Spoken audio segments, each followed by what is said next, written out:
Salut à tous! Alors aujourd'hui on se retrouve pour une nouvelle vidéo et ce que je voulais faire avant de commencer, c'est tout d'abord vous remercier pour l'accueil que vous avez fait à ma première vidéo, pour tous les retours positifs que vous m'avez fait et pour les conseils que vous m'avez donnés, notamment l'éclairage. Donc aujourd'hui je vous ai écouté et j'ai mis une lampe en espérant que ça rende mieux.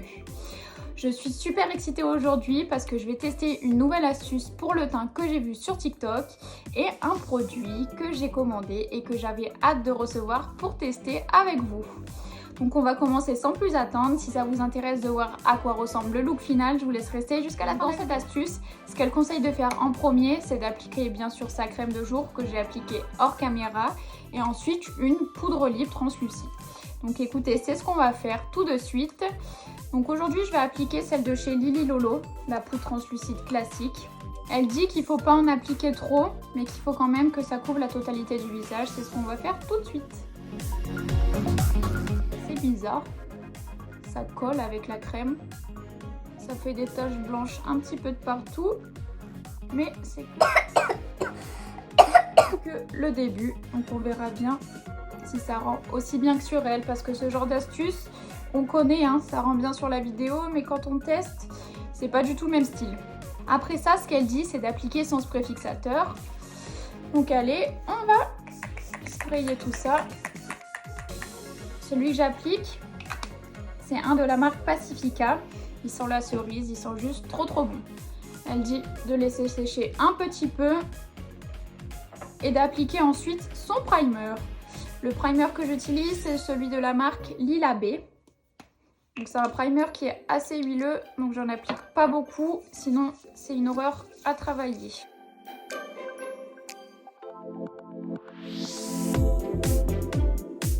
Et après le primer, ce qu'elle dit de faire, c'est d'appliquer son fond de teint.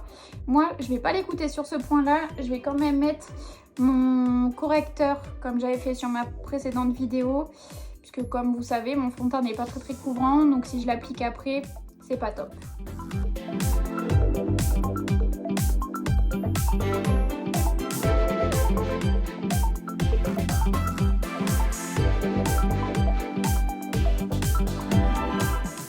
Une fois que j'ai couvert tout ce que j'avais envie de couvrir, je vais passer au fond de teint. C'est toujours celui de chez Avril.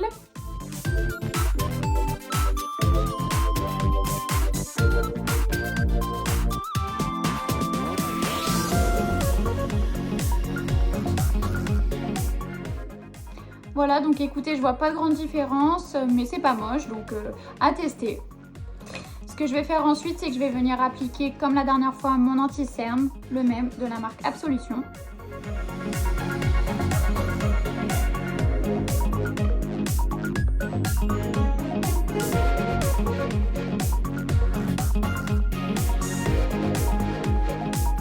Une fois que les deux côtés sont ok, je vais passer à ma poudre pour fixer l'anti-cerne. Je vais appliquer la même que celle que j'ai mis au début, donc la Lily Lolo.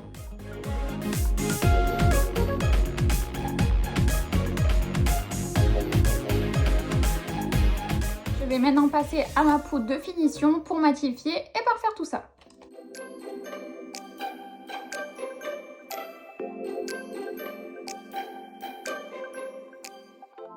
Une fois la poudre de finition appliquée, c'est vrai que je vois une petite différence au niveau de l'astuce que j'ai pu tester. Ça rend un petit peu plus lisse, mais j'ai l'impression d'avoir le teint un petit peu plus blanc. Je vais maintenant passer à mon bronzer, celui de chez Avril, avec mon petit pinceau bronzer et c'est parti.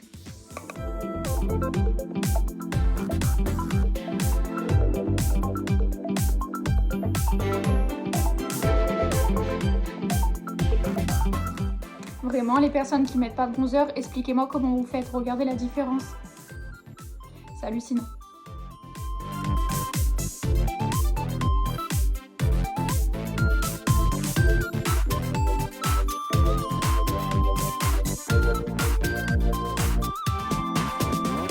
Une fois que le bronzer est ok, on va passer au blush. Et aujourd'hui, j'ai décidé de changer et d'appliquer quelque chose d'un petit peu plus orangé. Je mets souvent du blush rose et aujourd'hui, j'avais envie de mettre quelque chose d'un petit peu orangé. Vous allez voir pourquoi juste après.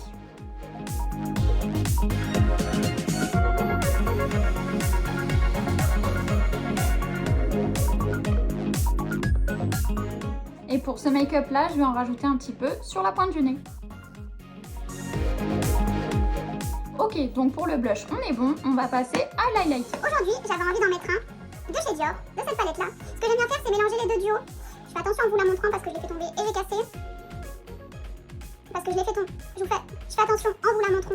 Je fais attention en vous la montrant. Je fais attention en vous la montrant. Je fais attention en vous la montrant. Je fais attention en vous la montrant parce que je l'ai fait tomber et j'ai cassé les deux fards du haut, donc ils ne tiennent plus du tout. Enfin plus du tout, plus beaucoup en tout cas. Donc comme je vous ai dit, je vais mélanger les deux du haut et je vais l'appliquer sur le haut de mes pommettes.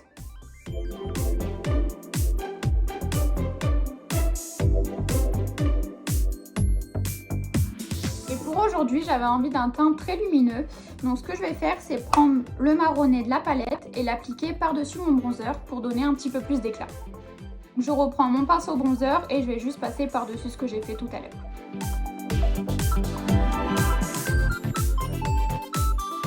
Pour le teint, on est bon.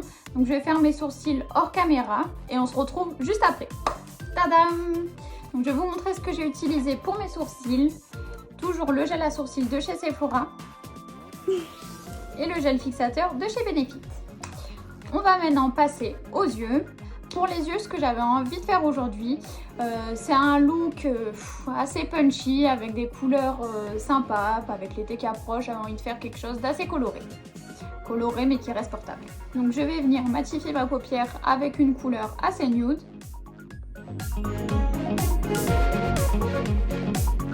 Et ce que je vais faire ensuite, c'est prendre la couleur la plus orangée de la palette et l'appliquer en creux de paupière.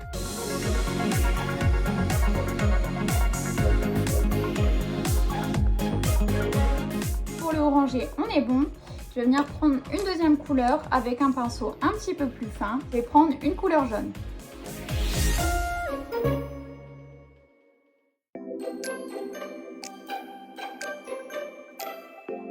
Voilà, donc j'ai oublié de vous dire où je l'ai appliqué. Donc je l'ai appliqué sur toute la paupière mobile, mais c'est pas exactement ce que je voulais comme couleur. Je voulais quelque chose d'un petit peu plus clair. Donc je vais prendre l'autre couleur jaune plus claire et l'appliquer par-dessus en espérant que ça ait le rendu que je voulais. Donc je vais prendre un pinceau plat, prendre la couleur jaune dont je vous ai parlé et on va essayer d'éclaircir tout ça.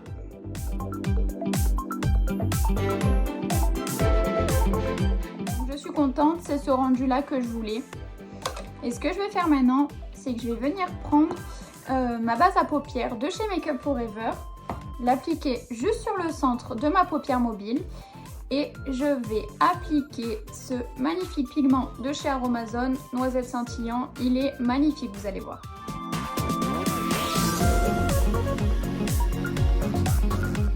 Je vais venir prendre ce que j'ai dans le bouchon avec un petit pinceau langue de chat et l'appliquer donc directement où j'ai mis ma base à paupières sur le centre de ma paupière mobile.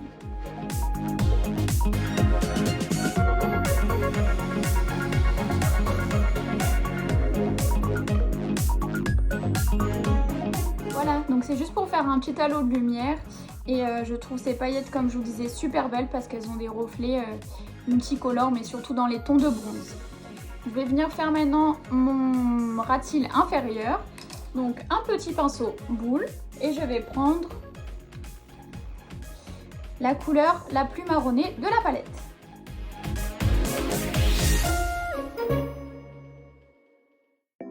Et ce que je vais venir faire avec cette couleur, c'est reporter un petit peu du coup du marronné juste sur le coin externe de la paupière supérieure.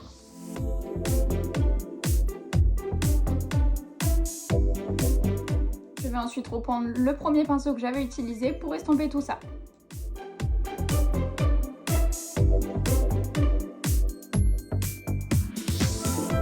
Une fois que le travail des fards est terminé et que tout est bien estompé, je vais passer au liner. Vous savez, je peux pas m'en passer. Donc on va appliquer tout ça. Et aujourd'hui, je vais prendre le Fingertip de chez Sephora.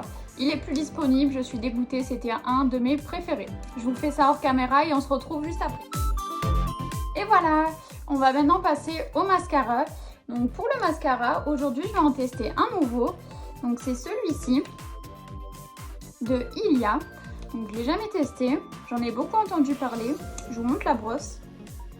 C'est une brosse en silicone, donc avec des petits picots tout fins. Donc je vais venir recourber mes cils et faire mon mascara. Et appliquer mon mascara.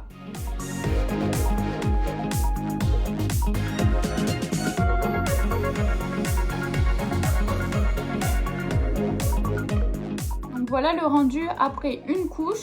Honnêtement, avec tout ce que j'en ai entendu parler, je m'attendais à un résultat un petit peu mieux. Après c'est joli hein, mais c'est pas ce que j'aime. Moi je préfère beaucoup plus volumineux, donc je vais en appliquer une deuxième couche et on verra bien si ça me plaît. Voilà du coup le rendu avec 2 couches. Donc c'est pas trop mal, c'est pas ce que j'aime le plus comme je vous disais. Moi j'aime bien avoir les cils assez volumineux, assez chargés. Et j'arrive pas à avoir ce rendu avec ce mascara là. Pour les personnes par contre qui aiment quelque chose d'assez long, d'assez défini, le mascara vous plaira beaucoup. J'ai oublié d'appliquer un petit peu d'highlighter en coin interne, donc je vais faire ça tout de suite. Je vais prendre un tout petit pinceau comme ceci. Hop. Et je vais juste l'appliquer entre coin interne et sous l'arcade sourcilière.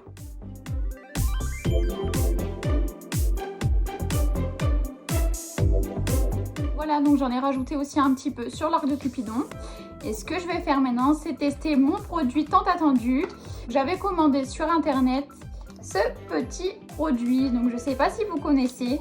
C'est pour faire des fausses taches de rousseur. Donc moi je les faisais avec un crayon. Le problème c'est que ça prend beaucoup de temps parce que c'est pas assez gras. Donc je me suis dit pourquoi pas commander ce petit produit qui est vraiment minuscule. Et je vais le tester en direct avec vous en espérant que ça rentre bien. Donc je vais prendre un miroir de plus près et on va tester tout ça. Donc je sais pas trop comment il faut l'appliquer. J'avais vu sur des vidéos, vous voyez c'est un tout petit pinceau. J'avais vu sur des vidéos qu'elle l'appliquait en fait directement et qu'ensuite elle le tapotait avec les doigts pour estomper. Donc c'est ce que je vais faire. Ça me paraît pas mal, on va continuer.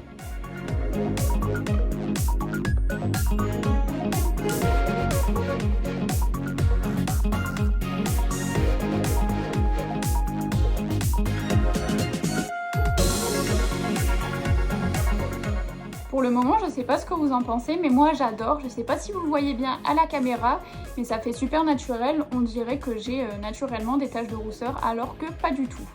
Donc là, j'en ai appliqué vraiment localisé sur le nez. Et je vais en mettre un petit peu ici aussi pour que ça fasse raccord avec tout le visage.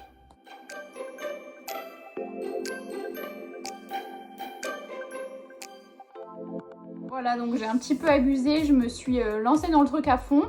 Mais ça me plaît, j'aime bien. Je vais en appliquer un tout petit peu ici et ensuite j'en termine avec ça parce que sinon je vais en mettre partout sur tout mon visage.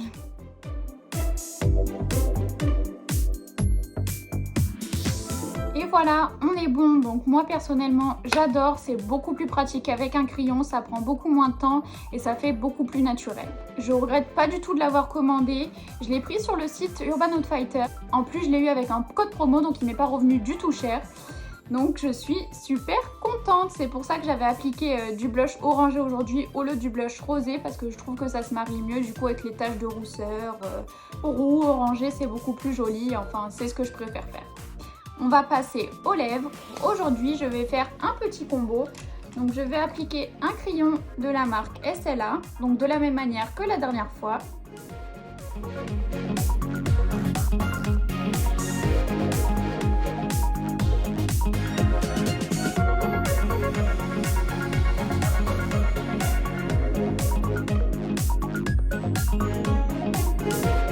Voilà, donc c'est un beige avec des sous-tons très chauds, donc il est limite orangé. Et je vais appliquer maintenant un liquide mat de chez Too Faced, donc c'est le Sell Out, c'est mon préféré de chez Too Faced.